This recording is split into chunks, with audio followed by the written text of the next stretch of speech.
Buenas tardes, hermanos, que Dios le continúe bendiciendo. Sean bienvenidos nuevamente a la casa de Dios. Hoy quiero pedirle que puedan estar puestos de pie para que tengamos la lectura de la santa palabra de Dios. Pueden abrir sus Biblias en el Evangelio de Mateo, capítulo 6, versos del 1 al 4. Es así la palabra de Dios. Guardaos de hacer vuestra justicia delante de los hombres, para ser vistos de ellos. De otra manera no tendréis recompensa de vuestro Padre que está en los cielos. Cuando, pues, des limosna, no hagas tocar trompeta delante de ti como hacen los hipócritas en las sinagogas y en las calles, para ser alabados por los hombres. De cierto os digo que ya tienen su recompensa. Mas cuando tú des limosna, no sepa tu izquierda lo que hace tu derecha, para que sea tu limosna en secreto, y tu Padre que ve en lo secreto te recompensará en público. Oremos. Padre nuestro que estás en los cielos, alabado y glorificado sea tu santo nombre. Bendito sea el nombre de Jesús, tu Hijo, y de tu Santo Espíritu. Padre, en esta tarde nos acercamos ante ti, reconociendo, Señor, nuestra incapacidad y nuestro pecado, rogando por tu misericordia que tú perdones nuestras faltas que cometemos contra ti de pensamiento y de acciones. Que no haya, Señor, un pecado que estorbe nuestra oración. Atiende, Señor, a nuestra súplica. Inclina tu oído. Escucha el clamor de tu iglesia, Padre. Ten misericordia de nosotros y límpianos de nuestras faltas y pecados contra ti. Restáuranos, Señor, y levántanos con el poder de tu Santo Espíritu, Padre. En este momento, Señor, en el cual nos acercamos para escuchar tu palabra, rogamos tu dirección, tu sabiduría, Señor, y tu guía. Que tu Espíritu Santo, Padre, que tú has dado a tus hijos, nos guíe a toda verdad y que transforma tu iglesia con el poder de tu santa palabra. Permíteme ser un mensajero fiel, Señor, de estas verdades. Que las mismas, Señor, puedan ser entendidas por tu iglesia, aplicadas en sus vidas y compartidas con otros una vez salen de esta tu casa, Señor. Te pedimos estas cosas en Cristo Jesús, tu Hijo. Amén. ¿Pueden tomar asiento, hermanos? Continuamos este domingo con la segunda parte del sermón que hemos titulado Adorando correctamente a Dios con nuestros bienes. Esto obedece al orden que seguimos de los sermones o del sermón, porque es uno solo que nuestro Señor Jesucristo dio en lo que conocemos comúnmente como el Sermón del Monte, que va de Mateo 5 hasta Mateo capítulo 7. Y hemos llegado a este capítulo 6, donde estuvimos meditando el domingo pasado acerca de este prefacio que encontramos en el verso 1, que sirve como una introducción a los versos de 2 al 18, donde nuestro Señor Jesucristo ahora expone cuál debe ser la forma correcta en que los ciudadanos del reino se acercan a una relación con Dios, su Padre. Y él usará 3 ilustraciones para hablar de esta relación. La primera de ellas es en cuanto al dar. Y es interesante que cuando vemos el sentido lógico de Cristo, él atiende primero el hecho que más le cuesta al hombre, dar. Él habla acerca del dar, del proveer para las necesidades de los demás, que es el tema que abordaremos en esta tarde. Y luego, entonces, él habla en los versos 5 en adelante acerca del pedir. Primero, cómo debemos dar correctamente y luego cómo debemos pedir a Dios de forma correcta, cómo debemos orar. Y él concluye con una tercera ilustración en cuanto al sacrificio propio en adoración a Dios con el ayuno. Y esos son los temas que seguirán en los próximos domingos. El sermón de hoy está dividido en 3 partes. La primera tratará acerca del deber de hacer obras de misericordia, cuál es el deber del creyente. La segunda, cuál debe ser la actitud cuando estamos dando, qué demanda las Escrituras. Y la tercera, cómo debe ser nuestra adoración ante Dios, que todo lo ve. Esas son las 3 partes en que vamos a desarrollar la exposición que corresponde a los versos 2 al 4, porque el domingo pasado ya vimos el verso 1. Y es interesante, ¿no?, que abordemos este tema del dinero, porque dentro del círculo evangélico siempre es polémico, siempre crea roncha, las personas se incomodan en sus puestos.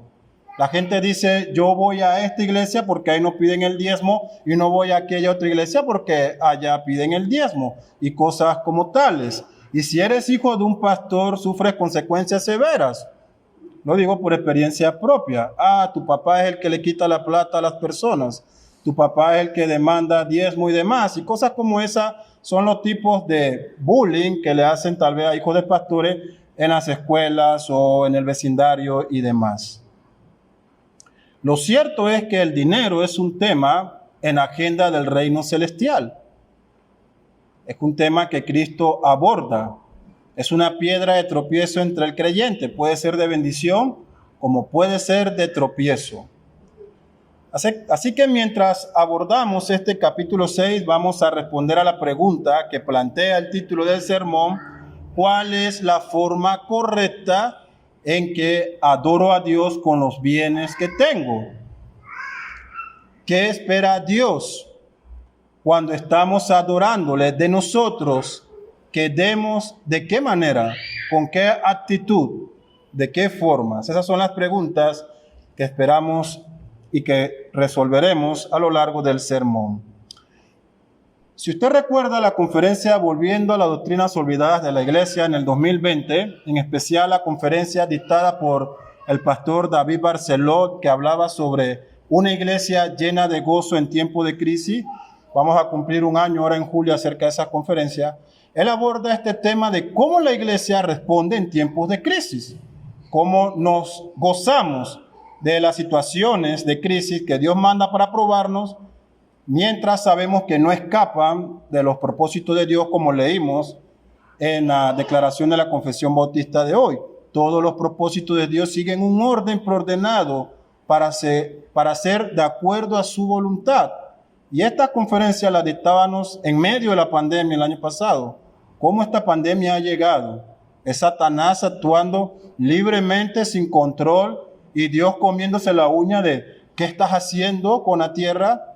Obviamente que no. Dios tiene un propósito, Dios tiene un plan. Y en este desarrollo de la conferencia, el pastor David Barceló decía algo interesante. Durante la crisis se espera una respuesta de dádiva y generosidad de parte de los creyentes que han sido bendecidos para suplir las necesidades de los que están padeciendo. Y él decía algo interesante. Él decía que se ha demostrado que lo último que se convierte del cristiano es su bolsillo. ¿Sí lo recuerda? Es su bolsillo. Ellos podrán comprometerse con alguna actividad en la iglesia, ellos podrán asistir, seguir estas normas de la iglesia y el estilo de vida, pero cuando tocas el bolsillo, allí hay problema. Es lo último que les cuesta al creyente para convertir, el dar.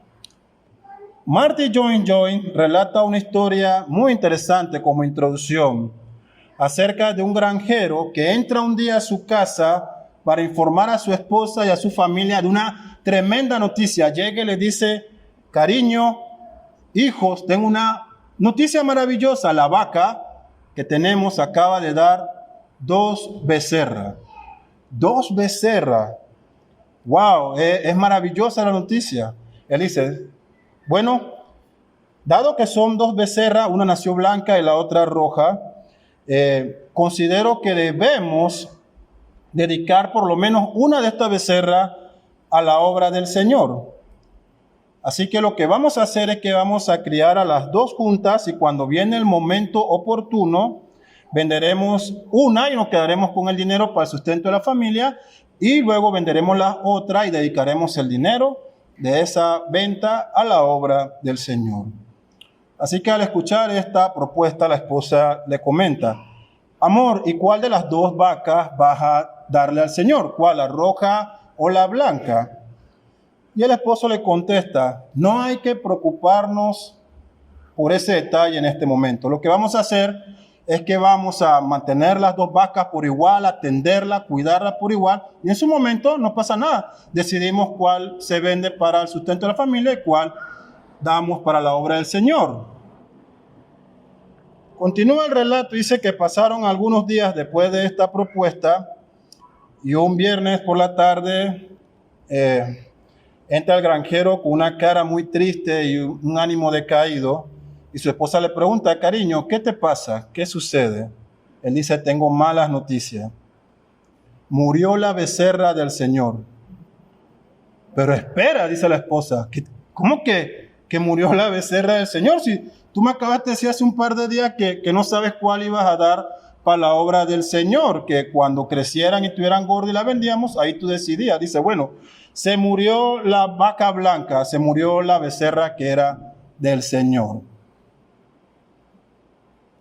Qué casualidad que la que se muere era la que era destinada para la obra del Señor. ¿Cómo adoramos a Dios con nuestros bienes? Lo cierto es que cada uno de nosotros ha recibido bienes. Nadie puede negarlo. Aún tal vez el más humilde entre nosotros, Dios no se ha olvidado de él. Ustedes cantaban, al igual que yo, un himno hermoso: oh, tu fidelidad, cada mañana es nueva tu misericordia. ¿Sí? ¿Entiende esa verdad, esa declaración? Cada mañana Él provee nuevas misericordia, nuevo sustento, nueva providencia. Eso es lo que cantamos. Esa es una verdad bíblica. Así que ante esta pregunta, ¿cómo adoramos a Dios con nuestros bienes?, Cristo aborda el tema en una sociedad que tenía mucho que hablar en cuanto al dinero y al bienestar, a la retribución y al pago y demás. Él aborda este tema que también era sensible. Lo primero que vamos a ver es el deber de hacer obras de misericordia. El verso 2 dice: cuando pues des limosna, no hagas tocar trompeta delante de ti, como hacen los hipócritas en las sinagogas y en las calles, para ser alabados por los hombres. De cierto os digo que ya tienen su recompensa. Lo primero que quiero tratar es el término que en su Biblia tienen traducido como limosna, lo más probable. En el original es una sola palabra en el griego que quiere decir obras de misericordia. Por eso que he titulado esta primera sección el deber de hacer obras de misericordia. Y esto tiene como propósito, o esta expresión, el describir a una persona que está mostrando benevolencia, caridad, compasión hacia una necesidad real presente ante él. Él no es ajeno a esa necesidad, sino que él responde con obras de misericordia. Y será el término que usaremos a lo largo del sermón porque describe el sentido y la interpretación del pasaje en sí. Además, porque el término limosna en nuestro contexto lleva una implicación tal vez de dar esos centavos que nos sobran, ¿no? Hay alguien que vemos en la calle, me quiero cuidar de la palabra vagabundo, pero tal vez lo describe mejor, y damos esas monedas que tenemos allí que no nos afecta, no nos hace ni más rico o menos rico, la damos. Así que en base a eso, lo primero que atendemos es que el término que utilizamos en el verso 2 y que se va a desarrollar adelante, se entiende como hacer obras de misericordia. Así que, ¿cuál era el deber? El deber era dar. Cuando pues des limosna, cuando hagas obras de misericordia. Lo primero para señalar es que Cristo no está dando un nuevo mandamiento. No está diciendo: ok, ciudadanos del reino celestial, hijos de Dios, discípulos míos, deben dar. Él no está mandando esto. Él está dando por sentado que el verdadero creyente, que el verdadero ciudadano del reino celestial tiene claro, ha entendido que una evidencia de esa ciudadanía, de esa obra de salvación, es que Él es desprendido y Él da. Es la afirmación de Cristo. Cuando des limosna, no es tienes que dar limosna. Cuando pues des limosna, queda claro que Cristo tiene presente que sus discípulos, que sus hijos tienen este mandamiento, de cual amarás al prójimo como a ti mismo, y que eso involucra atender a las necesidades de él cuando se hacen presentes. Pero el dar no es algo del Nuevo Testamento, hermanos. Yo quiero que usted haga una breve viaje conmigo al Antiguo Testamento. Son tantos versos, yo he elegido unos pocos, un pequeño porcentaje, que nos va a demostrar que era una característica genuina del pueblo israelita, el pueblo de Dios en la antigüedad, el dar. Lo primero que notamos es Proverbios 19:17, cuando él dice: a Jehová presta el que da al pobre, a Jehová presta el que da al pobre, y el bien que ha hecho se le volverá a pagar. Isaías 58:7, lo veremos cuando hablemos del ayuno, tremendo pasaje. Él está confrontando al pueblo de Israel. Si ese era el ayuno que ustedes hacen, dice, esas obras fingidas, ¿es un verdadero ayuno el Señor? ¿Acaso no es esto lo que Dios demanda? Y notas el verso 7, Isaías 58. No es que partas tu pan con el hambriento y que a los pobres errantes albergues en tu casa, que cuando veas al desnudo los cubras y no te escondas de tu hermano. ¿No es acaso eso lo que Dios ha demandado de sus hijos? Dice Isaías. El salmista en el Salmo 41, verso 1. Bienaventurado el que piensa en el pobre, en el día malo lo librará Jehová. Y miren esta advertencia que hace el escritor de Proverbios en el capítulo 21, verso 13. El que cierra su oído al clamor del pobre, también él clamará y no recibirá respuesta.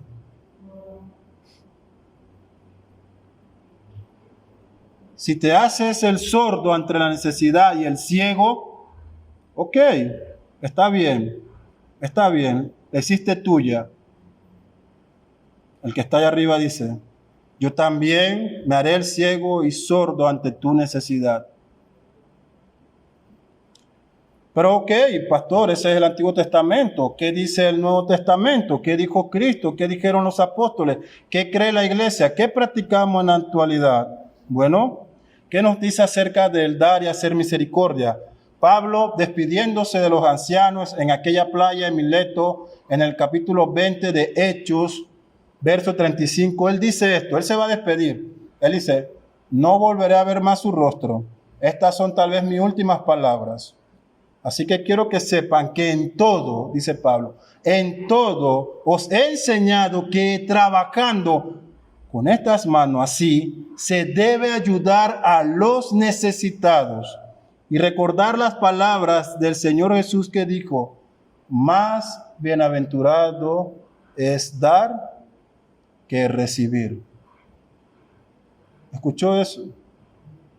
Con esa bendición que Dios te ha dado de producir con tus manos y de obtener un fruto de la tierra por el sudor de tu frente, es decir, trabajando, con esa bendición que Dios te da, porque el trabajo es una bendición, debes tomar lo que necesitas para tu necesidad, pero entiende, debes suplir para el necesitado. Santiago 2:15, 16 llama la atención fuertemente a la iglesia de aquella época cuando dice, y si un hermano o una hermana están desnudos y tienen necesidad del mantenimiento de cada día, y alguno de vosotros les decís, y en paz, calentados y saciados, pero no les dais las cosas que son necesarias para el cuerpo, ¿de qué aprovecha? Cuando el hermano tiene hambre y nosotros decimos, de manera muy piadosa, hermano, ten fe en el Señor. Ve y ora para que Él provea. Teniendo cómo suplir esa necesidad, ¿de qué aprovecha? ¿Cuál es el fruto de esa fe? Dice Santiago. ¿Cuál es la evidencia de esa conversión? ¿De qué aprovecha? ¿Qué beneficio hay? Pero Juan va más allá. En su primera carta, capítulo 3, verso 17. Él da en el centro de la situación. Él dice, pero el que tiene bienes de este mundo y ve a su hermano tener necesidad y cierra contra él su corazón, ¿cómo morará el amor de Dios en él? ¿Cómo morará el amor de Dios en él? Si Dios te ha dado bienes en este mundo y ve a tu hermano con necesidad y tú decides cerrar tu corazón, ¿cómo? Dice Juan. ¿Cómo te atreves a decir que Dios ha puesto su espíritu en ti, que te ha regenerado y convertido y hecho una nueva criatura?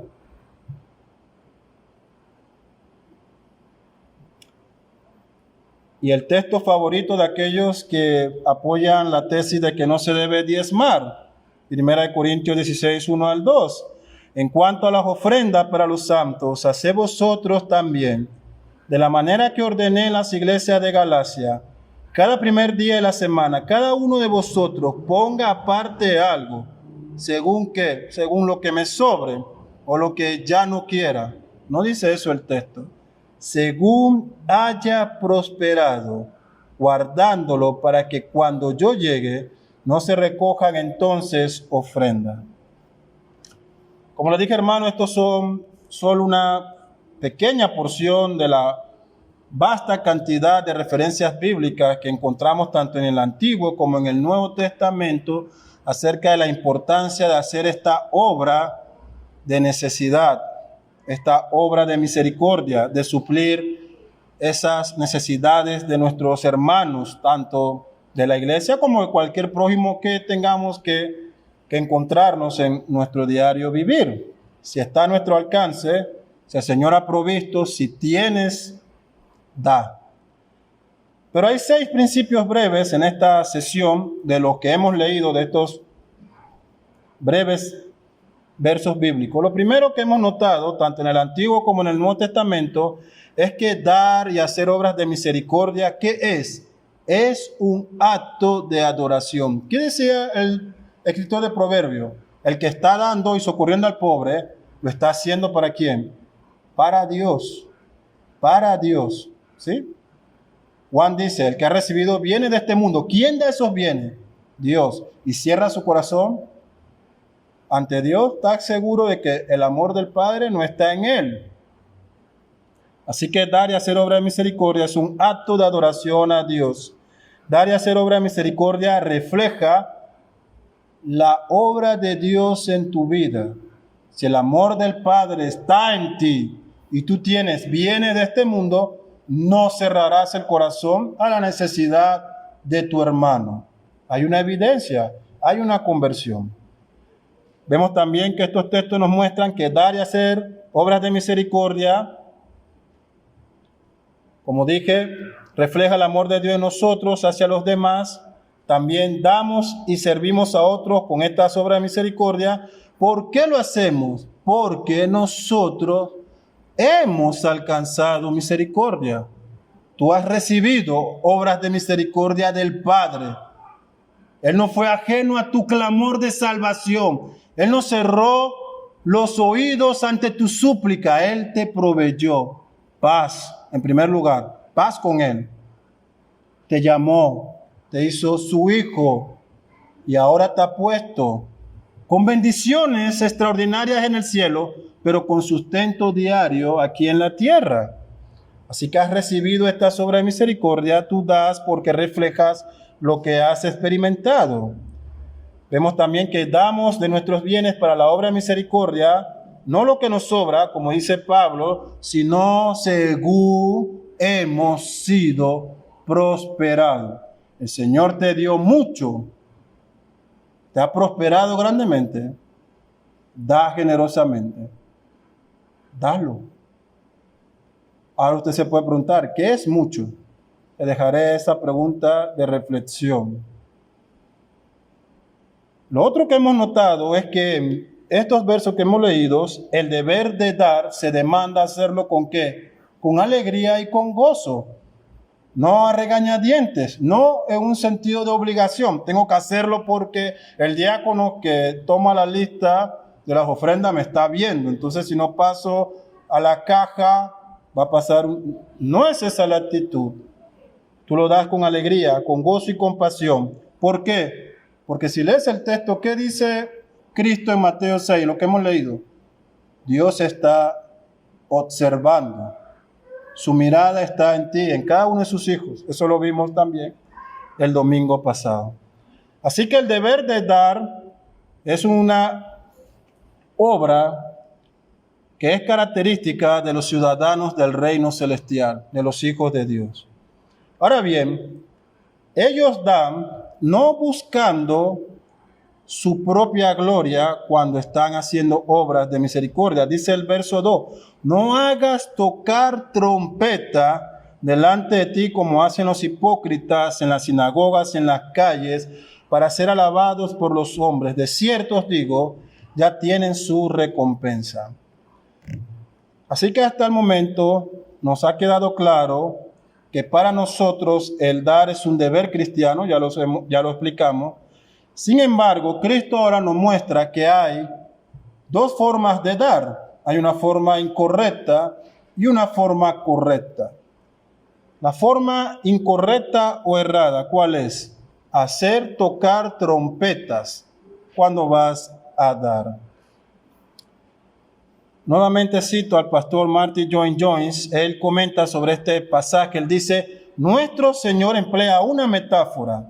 Los hipócritas contrataban un pregonero para que fuera delante de ellos diciendo, miren todo lo que este hombre hace, miren qué buen hombre es. La forma equivocada de hacer estas cosas es proclamarlas, atraer la atención sobre ellas. También había una práctica de la época. Se cree que los romanos, al momento de ofrecer dádivas generosas de César a los necesitados, traían sus bandas, tocaban, y de esa manera los pobres, al oír el ruido, iban a hacer sus filas para recibir su donativo, práctica que posiblemente copiaron muchos de los judíos. Así que bajo el pretexto de anunciar estas obras de misericordia, se buscaba ¿qué? El reconocimiento personal. Si hay algún parecido con la realidad de nuestro contexto actual, pues lo dejo a su criterio deducirlo. Calvino comenta sobre esto, él dice, ellos fingían, sin duda que esto se hacía para llamar a los pobres, anuncia que vamos a repartir dádivas, pero la excusa no faltaba porque perfectamente era obvio que buscaban aplausos y elogios. Así que la forma errada en que no se debe dar es cuando das con el deseo de publicidad personal, propaganda. Quiero que me vean, quiero que me reconozcan, quiero que vean qué tan buen hombre soy, que me alaben. No el hecho de suplir la necesidad, sino la generosidad de esta persona. Qué desprendido es esa hermana o ese hermano. Así que ya este acto se convierte en orgullo, vanagloria e hipocresía en el más alto nivel. Así que la forma errada de actuar es con un corazón hipócrita. Dice nuestro Señor Jesucristo, no hagas tocar trompeta delante de ti como hacen los hipócritas. Ahora bien, esta palabra hipócrita, que es muy conocida en la actualidad, proviene de una práctica griega de los actores de teatro, que en el momento de interpretar diferentes papeles usaban máscara para poder entonces representar a personajes diferentes.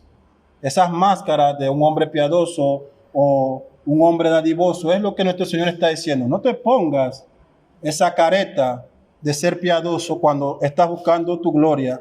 No es piedad lo que te identifica, es hipocresía, es orgullo, es vanagloria. Así que la forma errada de dar es cuando, teniendo bienes que el Señor te ha dado, montas un show para darlo, así sea la bolsa de comida más pequeña. Si lo estás haciendo, si montas tu show personal, un show grande o pequeño, si quieres que se corra entre los hermanos de la iglesia tu obra de caridad, ya has recibido tu recompensa. ¿Qué recibiste? Aplauso. No la aprobación del Padre, la de los hombres. Es lo que nuestro Señor Jesucristo nos dice aquí. Él dice, ya tienen su recompensa. Spurgeon comenta, pararse con una moneda en una mano y una trompeta en la otra es la postura del hipócrita. Voy a dar, pero lo anunciaré.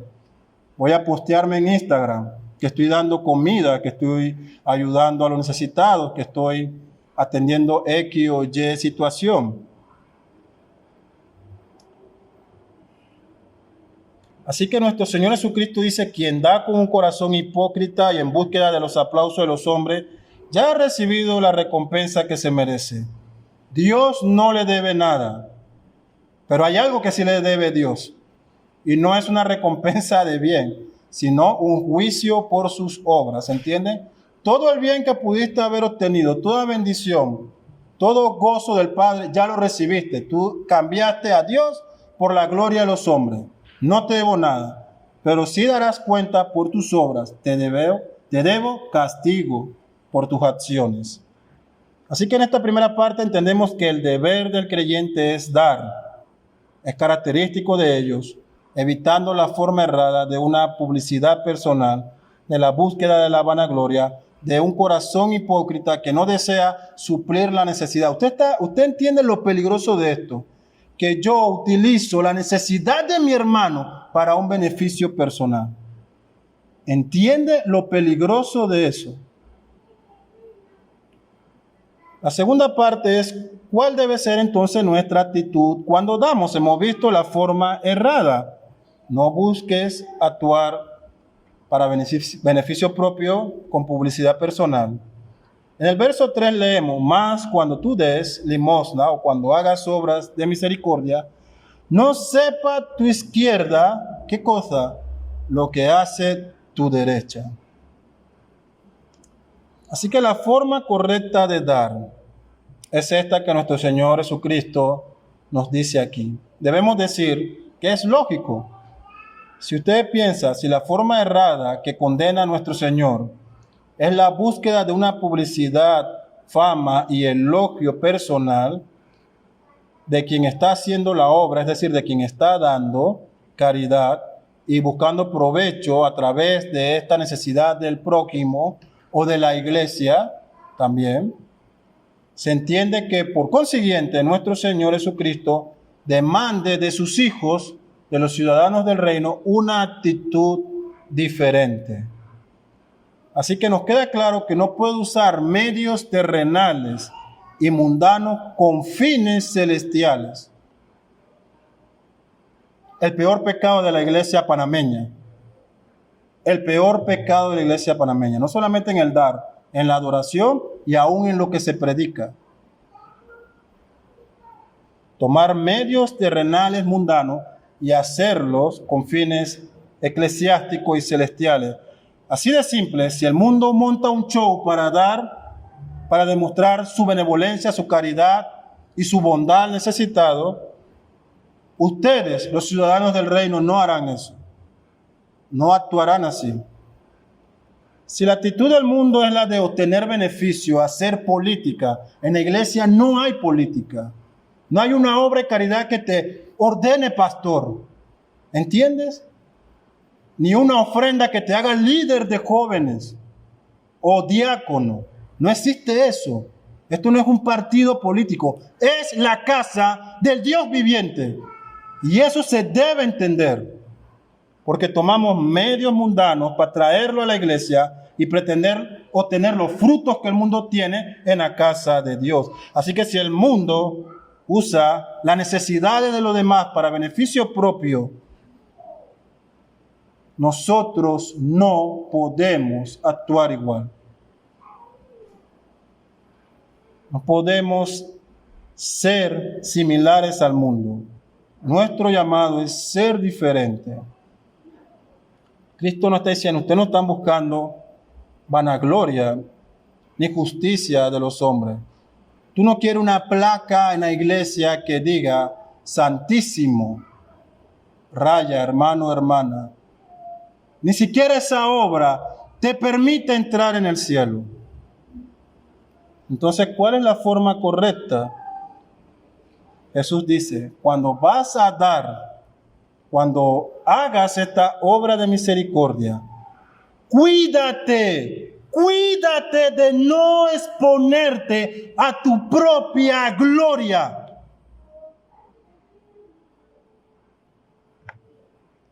Cuídate de no exponerte a tu orgullo interno y personal.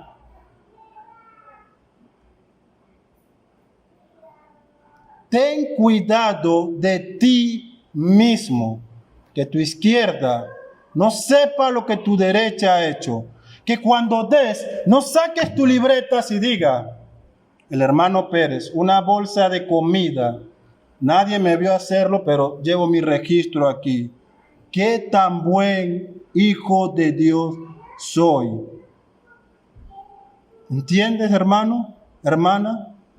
Cuídate de ti mismo, de tus obras, de buscar tu gloria. Aunque te cuides de otros, estás tú, el pecado que mora en ti. Pablo dice, hay un bien que quiero hacer, pero hay una ley. Mi carne lucha contra deseos pecaminosos que se oponen a los buenos deseos que tengo. Entonces, como tú portas ese pecado y esa naturaleza aún caída en ti, cuídate de hacer tu propia gloria delante de los hombres. Tú como ciudadanos del reino celestial, entiendes que toda la gloria es para Cristo. Por lo cual, tú también vas a cuidar tu corazón de ti mismo. ¿De qué forma? Actuando de tal manera que tu mano izquierda no sepa lo que tu derecha está haciendo. Así que no llevarás un registro de tus buenas obras, no tendrás un listado de todas las personas que has ayudado, no tendrás un álbum fotográfico personal donde tenga la memoria de tus obras de caridad. Este es el punto central como los ciudadanos del reino dan. Cuida tu corazón. ¿Por qué? Porque el orgullo, sí, ese pecadillo silencioso que nadie reconoce, pero peligroso, se alimenta del combustible de elogios y palmaditas que otros nos dan. Se alimenta, crece, pero también se alimenta de tus propios elogios y sentimientos y pensamientos internos. He hecho grandes obras por Dios hoy. Qué buen cristiano he sido. He ayudado a este hermano. Wow, ojalá todos fueran como yo.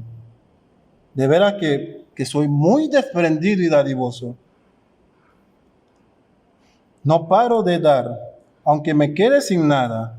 He diezmado este año tal cantidad a la iglesia.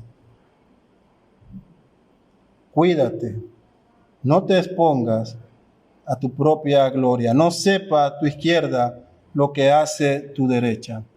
Ahora bien, lamentablemente, los creyentes, muchos, toman este texto, lo extraen de su contexto total, casi que quirúrgicamente, y lo aplican a otras situaciones de la vida. Aquí hay algunas formas erradas en que aplican este texto.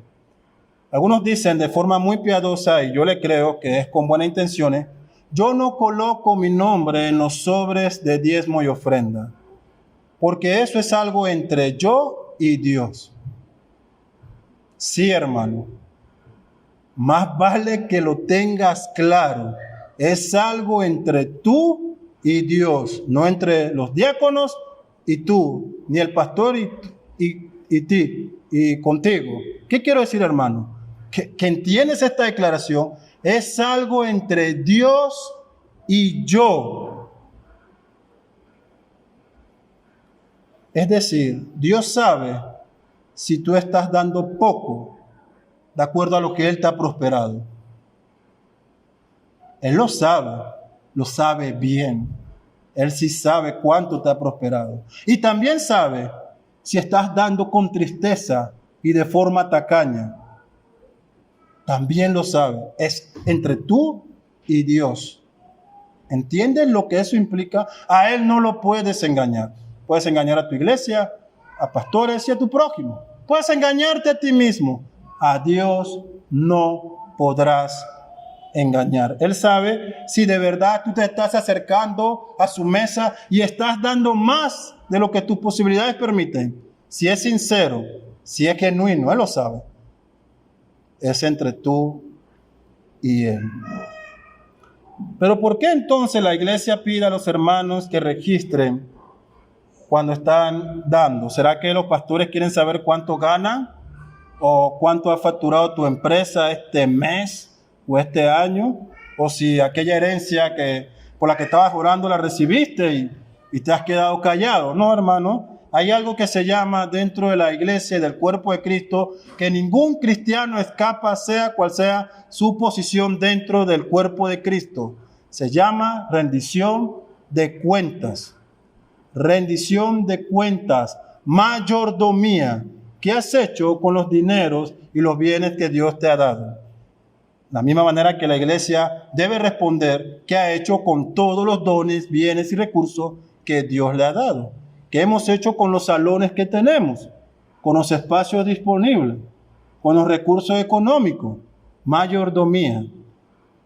Economía, o en términos sencillos, orden de la casa. Así que tenemos que rendir cuenta los unos a los otros, pero también la iglesia tiene que dar cuenta a Dios y también se demanda cuenta de las autoridades civiles que las Escrituras nos mandan a obedecer. Así que como somos una organización cristiana religiosa que no está vendiendo producto y que su sustento se basa en el aporte de sus miembros, cuando sustentamos nuestras declaraciones, tenemos que decirle a las autoridades de dónde provienen esos fondos. Por eso se les pide a los hermanos, pongan su nombre. ¿Y sabes por qué? Porque muchas organizaciones que han adoptado el nombre de iglesia se prestan para fines ilegales. Yo no tengo que explicarle de eso, ustedes lo saben. ¿Cuántas personas hacen mercadería a través del nombre de la iglesia de Cristo? Otra manera errada en la que las personas aplican esto. Otro error común en la interpretación de este texto es el decir que la iglesia no debe tener una lista de misericordia. No debe existir esa lista que llamamos de necesitados que tenemos. El texto que denuncia la motivación de actuar con fines de vanagloria, ya sea que la misma busque la gloria de los hombres o la estimulación personal de nuestro orgullo. Así que nuevamente, los hombres que Dios ha puesto para dirigir a su iglesia, los pastores oficiales que están al frente de la iglesia, tienen que rendir cuenta. Y cuando en cada reunión anual se acercan ante la congregación, ¿qué deben rendir? Cuenta del uso de los bienes de la iglesia. ¿Sí? No somos los ungidos que no damos rendición de cuenta, no.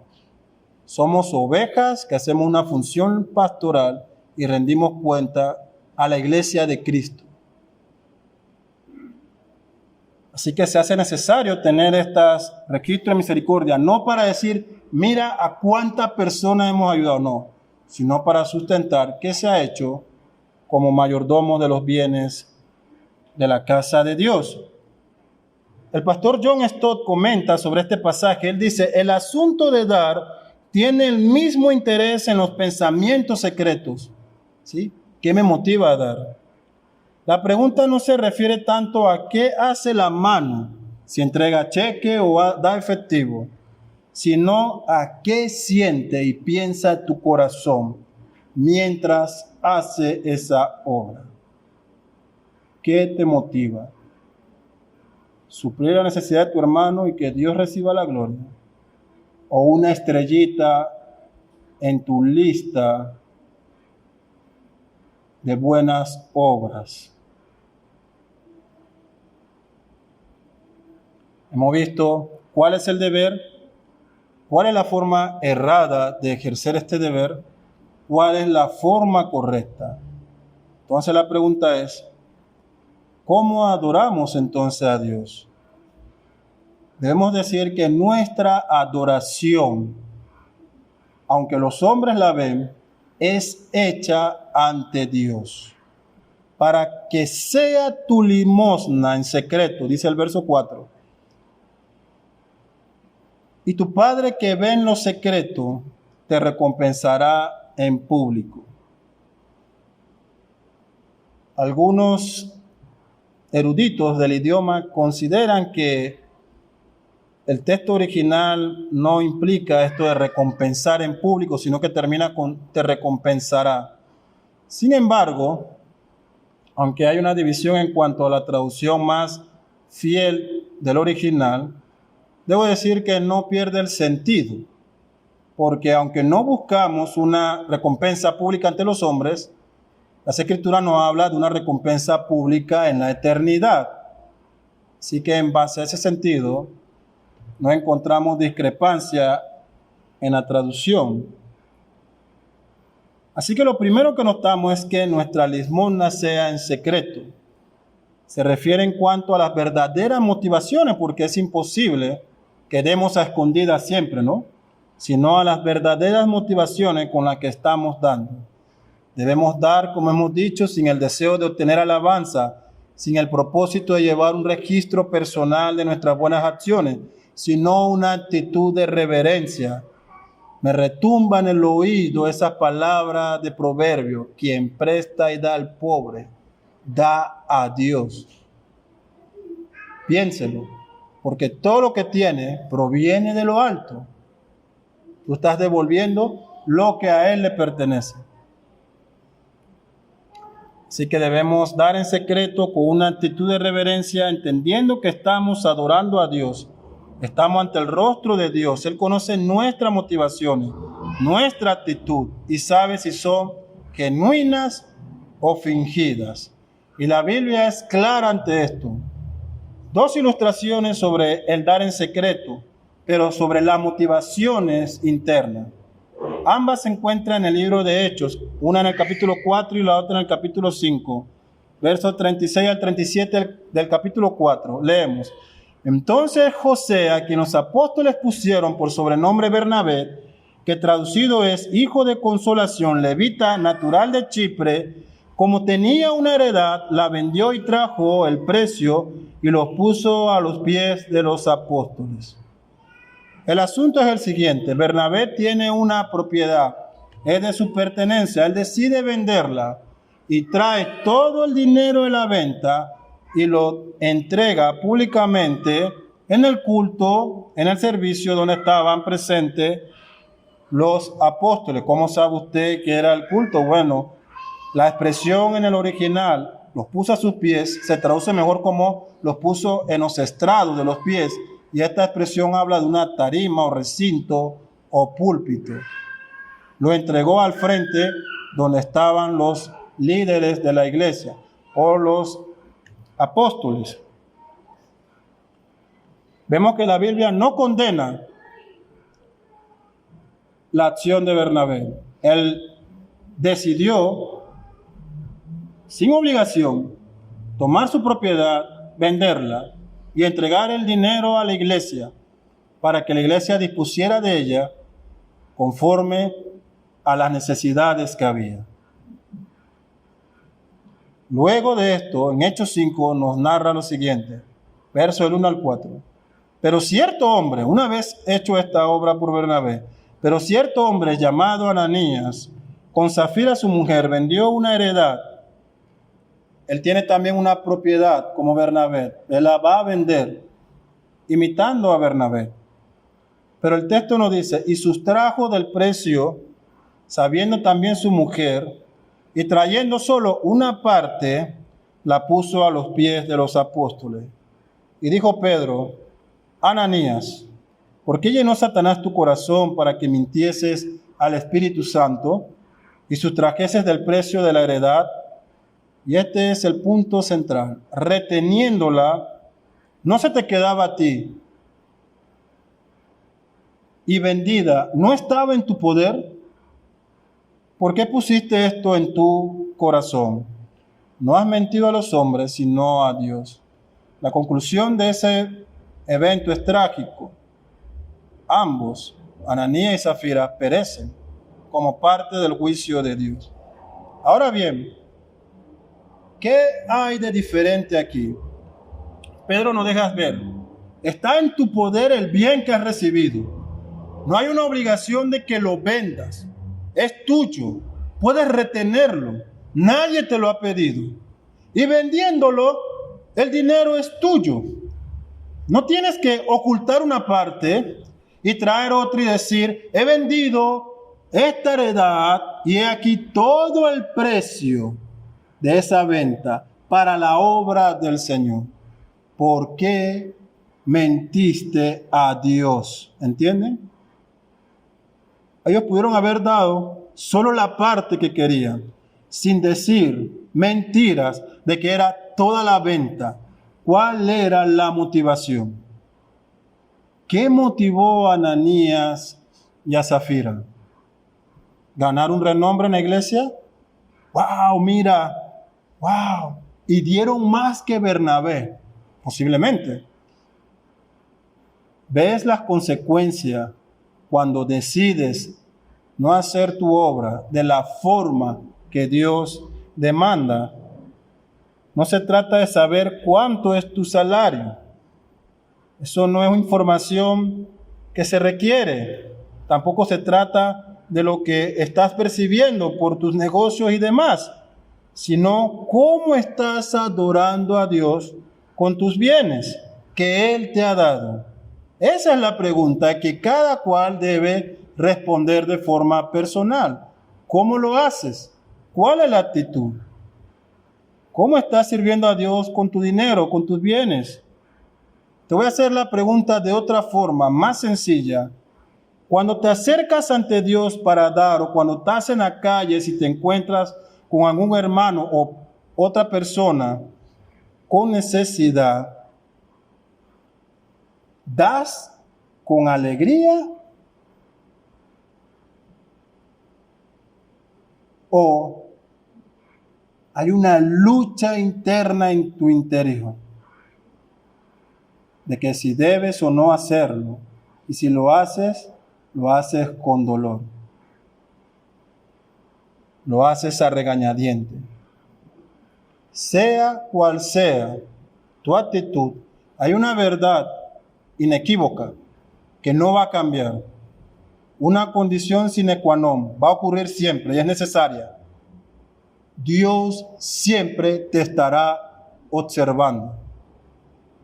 Dios siempre te estará observando. Él no descansa como nosotros. Él no se toma una pausa y pierde el hilo de nuestras vidas. Entonces, ¿cómo doy en secreto? ¿Cómo adoro a Dios? En Mateo 25, 34, 40 se nos da este relato por el propio Cristo. Él dice, entonces el rey dirá a los de su derecha, venid benditos de mi Padre, heredad el reino preparado para vosotros desde la fundación del mundo. Porque tuve hambre y me diste de comer, tuve sed y me diste de beber, fui forastero y me recogiste, estuve desnudo y me cubristeis, enfermo y me visitasteis, en la cárcel y viniste a mí. Entonces los justos le responderán diciendo, Señor, ¿Cuándo te vimos hambriento y te sustentamos? ¿O sediento y te dimos de beber? ¿Y cuándo te vimos forastero y te recogimos? ¿O desnudo y te cubrimos? ¿O cuándo te vimos enfermo en la cárcel y vinimos a ti?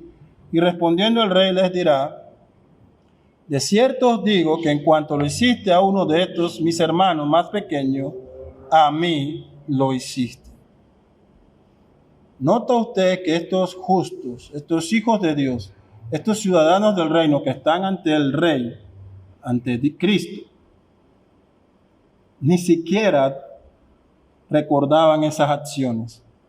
La hicieron de forma natural, motivados por la compasión del prójimo, hacia el prójimo, por la gloria del nombre de Cristo, por el beneficio de suplir a las necesidades de otros, sin búsqueda de gloria. Ellos dicen: disculpa, Cristo, no recuerdo nada de lo que me estás diciendo. Cristo dice: lo hiciste a estos pequeños, a estos necesitados. Fue un servicio directamente a mí.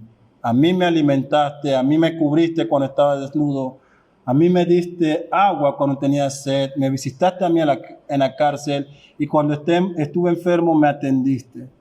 Lo hiciste con gozo y alegría, sin espera de retribución alguna por parte de quien estaba supliendo.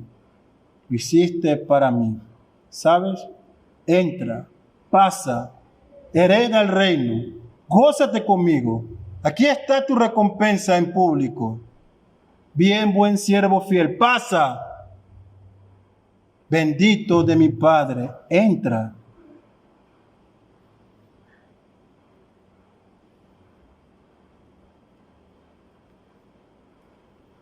La mayor recompensa, hermanos,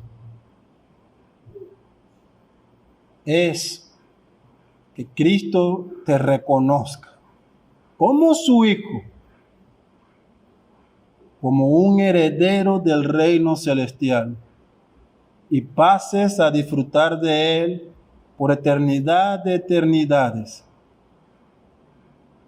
de las riquezas y bendiciones más grandes que tu mente no puede concebir ni imaginar. John Stott agrega sobre esta recompensa, él dice que la recompensa tampoco es pública ni necesariamente futura en esta tierra, sino que la recompensa que el amor genuino del creyente busca es que al entregar el donativo, la ayuda al necesitado, vea aliviada su necesidad. Eso satisface el corazón del creyente. Saber que fue instrumento de Dios para suplir a esa necesidad. Si esa fuera la motivación, hermano, y es mi oración de que esa sí sea la motivación que le mueve a usted a dar para la iglesia y para el necesitado, sin esperar algo a cambio. No hay intereses de préstamo, ni preferenciales, ni de ninguna otra clase. Das movido para que sea aliviada la necesidad de tu hermano, de tu prójimo. Tal amor, que es el propio amor de Dios expresado a través del hombre, trae consigo sus propios gozos secretos y no desea más recompensa.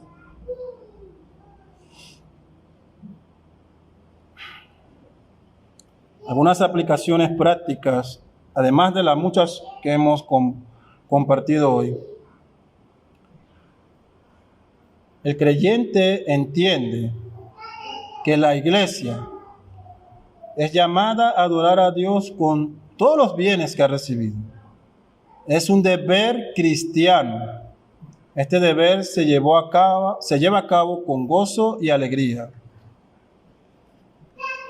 También es importante tener claro que no se trata de tu dinero. Nunca ha sido tu dinero.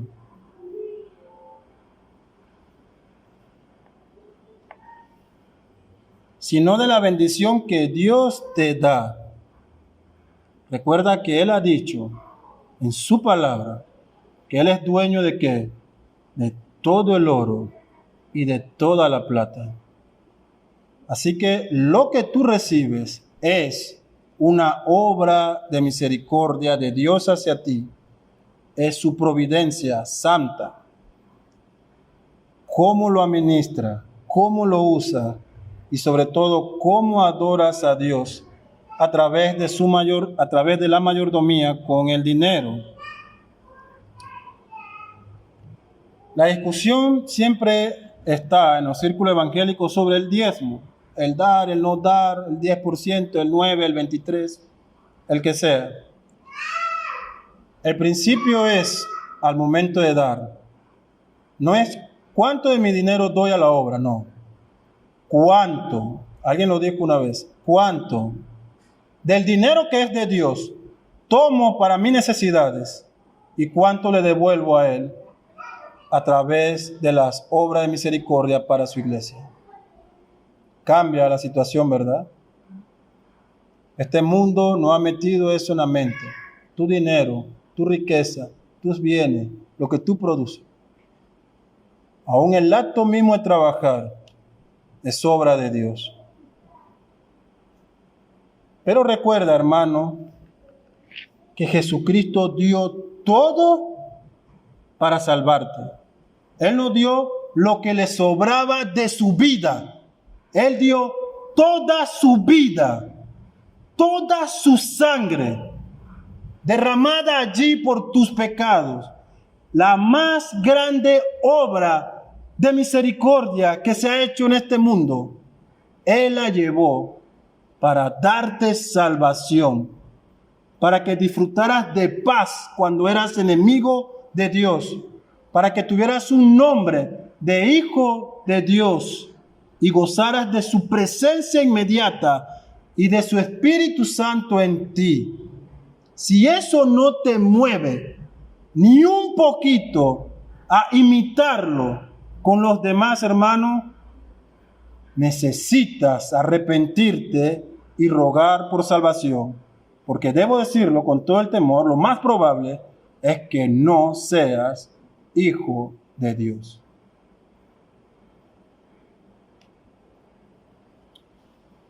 Y si hay alguien aquí que aún no ha creído, debo decirle, querido amigo, que la justicia de los hombres ante Dios es abominación.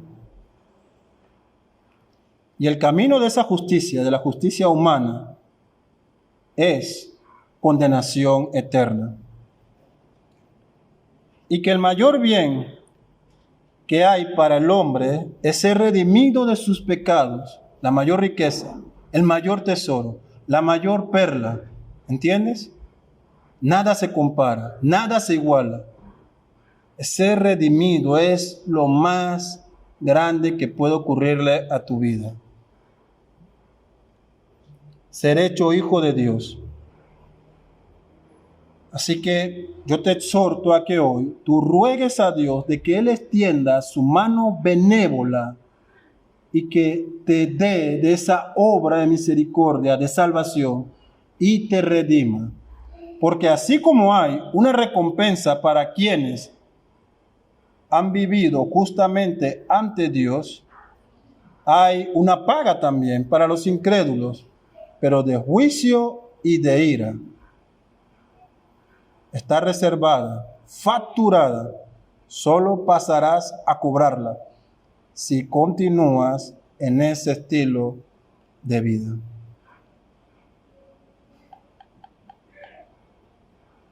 Quiero concluir, hermanos, ya.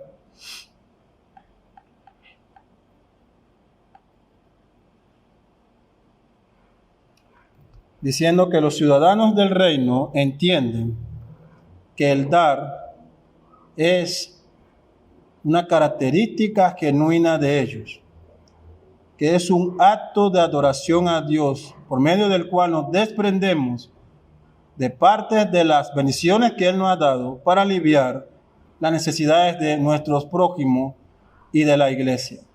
Pero sobre todo, damos con alegría y gozo a la iglesia. ¿Por qué? Porque es un servicio directo a la esposa de Cristo. Así es, hermano. A la esposa de Cristo, su iglesia. Y si somos negligentes en atenderla, daremos cuenta de todos. Oremos.